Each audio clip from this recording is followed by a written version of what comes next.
Hello everyone. My project is on global warming and how it is much more of a threat than people realize.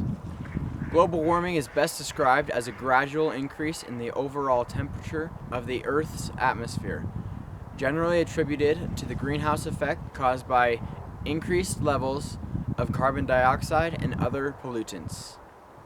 The effects of global warming is most clearly observed in the Arctic with melting ice and rapidly disappearing glaciers. Global warming has also been linked to an increase in the number of natural disasters like flooding and wildfires. Now, where I live in Salt Lake City, Utah, this may not seem like an imminent threat and may seem far removed from our daily lives. So let's put it into perspective.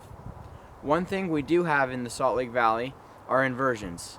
While inversions may not be global warming per se, they are a perfect example of the greenhouse effect that characterizes the damage done by global warming worldwide. This greenhouse phenomenon produces far too many days of dangerously high ozone levels. Because this project is being completed in the winter, inversions are the obvious area to take a look at in this video. If this was being completed in the summer, we would likely be tracking wildfires in the west. Okay, so first I'm just gonna show you this picture. Okay. And then just tell me what you think of it, okay? Well, you can certainly see the inversion. Yeah. Although I should tell you, I've seen pictures of the Salt Lake Valley when we used to burn coal here for heat, and it looked worse than that. Yeah, really. So people think this is something new, and it's actually been a long-term issue in Utah because of the unusual weather patterns we have here. So, after all the years that you've been with Envision, Utah has been looking towards Utah's future. How do you think the quality of Utah's air will affect Utah in the years to come? Well, the first thing to realize is the air is a lot cleaner than it used to be. And so we're now out of compliance, but we're out of compliance because there are new, tougher standards on air quality. What are the steps you'd like to see to be taken to improve our air quality? Well, it's not very complicated. People talk like it's difficult, but we actually know everything we need to do to clean the air.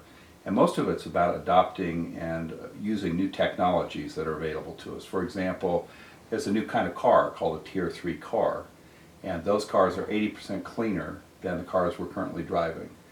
And so if we just replaced all the cars in Utah tomorrow, 4/5 of the emissions from the cars would be gone.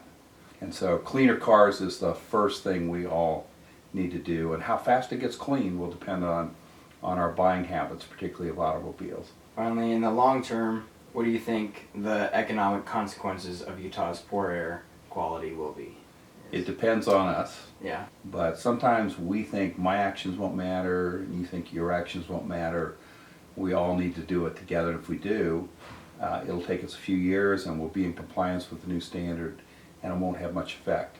On the other hand, if we stay out of compliance, like much of America is today, and we drag it out for 10 or 15 years, it will have a significant impact on economic development, which means your generation may struggle to find good jobs here. So nothing matters more right now than getting our air clean and making sure we have the water for the future. Those are the two big natural resource issues, clean air and enough water. And if we have those things, Utah's economy can continue to grow. Your generation can find jobs here. Yeah. Great. Well, that's it. I do all right? Yeah, thank you. Okay. First, I'll just show you the picture that I was talking about. Okay. I took this last week. Lower Cottonwood Canyon. Yeah. That's what we're breathing in right now, so. Right. Now that the Salt Lake Valley has had one of the worst weeks, in my opinion, with the inversion, what is the legal side of Utah's poor air quality?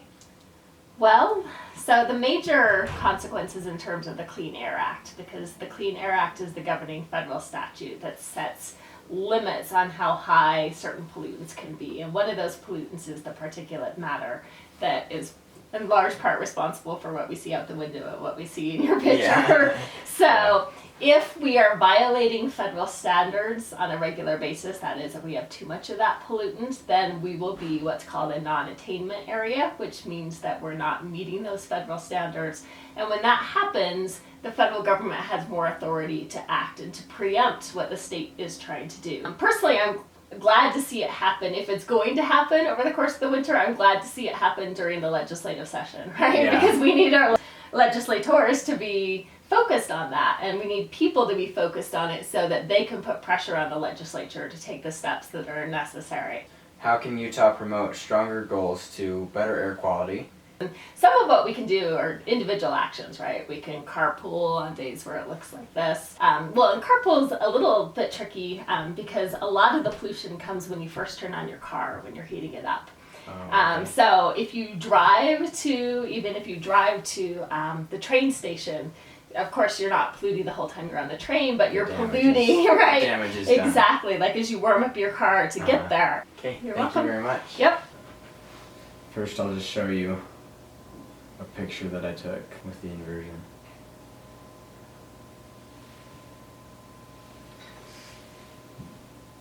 It's a lovely shade of brown.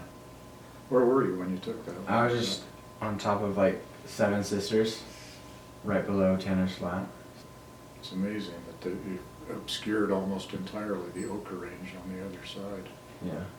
Would you advise vulnerable patients to change what they normally do during the inversion time period?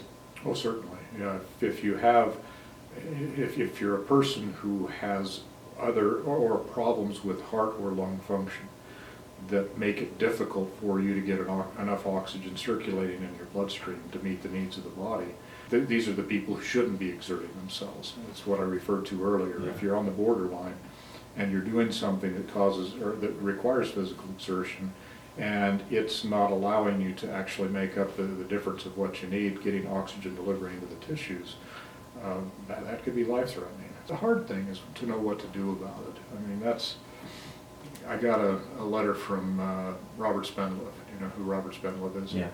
And he was asking questions, how do you rank the different problems in the state? Mm-hmm. And the one that I was having a hard time trying to figure out what to do with it is air quality issues and health issues like that. The problem is that it's such a huge task to take on. Yeah. Almost everybody feeds into the problem, and you're almost having to do a major infrastructure change to be able to have the impact that you want to clean up the air. Yeah. But I think it's probably one of the most important things we could do. We need to educate kids, but that's the effect on health and the environment in our valley. Air is the one thing that is the overwhelming problem that we have because of the structure of the valleys. We trap air, we get the inversions in the wintertime. And that's where, if we're going to be spending healthcare dollars, or public health dollars, that's where we ought to be actually making the most effort. Boy, I don't know how to do it. I mean, Yeah. You've got to start with all of the combustion. It's combustion of carbon products that's resulting in all of the stuff that's in the air. And it's going to be a major change, but it needs to be done. Yeah, for sure. Putting in bike lanes, getting people to ride bicycles, things. The problem with that is that it's the time of the year when nobody wants to be on a bicycle. Yeah. January and February, yeah. It's the hardest time to, it's probably why the problem develops more during that period of time. So, yeah, your generation will have to fix it. We screwed it up for you. You fixed it for us. Yeah, thanks. The picture I showed the people I interviewed was this. I took this picture last week up Little Cottonwood Canyon, and all you can see is the inversion. And as we have learned, this inversion is definitely not good for us. We have learned that Utah's air has been getting cleaner because it's had to pass tougher standards because of the effect it has on people. Even brief exposure to ozone and particulate matter reduces lung function even in young, healthy adults and can be known to take off as much as 10 years of life.